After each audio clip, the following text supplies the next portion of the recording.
President Trump's decision to move ahead with the construction of the Dakota Access Pipeline is firing up some protests across the country, right here as well. Days after taking office, the president signed that executive order to accelerate construction of the pipeline. 2 Native American tribes have joined forces to stop construction of the final section of the pipeline following restraining orders. The Army Corps of Engineers kind of went back on their promise to do an environmental impact statement, allowing the project to move forward. We get more from Channel 3's Allie Norton, who spoke to demonstrators in Pensacola.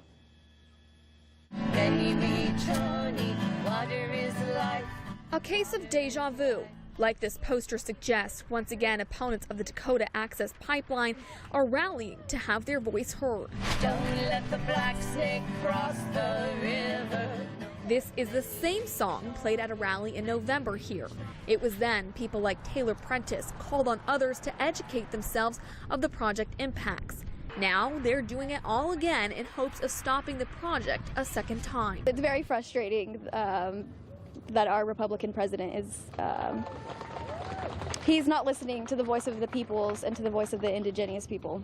The last section of the roughly 1,200-mile pipeline is set to go under a reservoir on the Missouri River.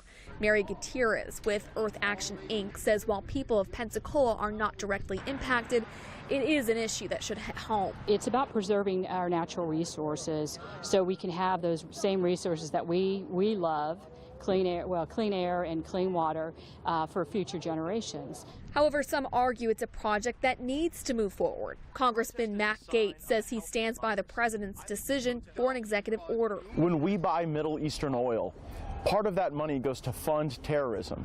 That terrorism puts the lives of Northwest Floridians who go to defend our freedom overseas on the line. Gaetz says he understands the concern for clean water, and he believes the government should make sure there's alternative water sources for the people in the area. Some feel the issue is larger than possible contamination. Rather, it's time to move away from oil altogether for the overall well-being of people and the environment, a message Prentice hopes is relayed from what was done here. I love this. I'm glad that we do have some good souls out here, that people do care about the environment and they do care about indigenous people's rights that are being demolished right now. Allie Norton, Channel 3 News. Well, a judge is expected to hear that joint motion about halting construction today at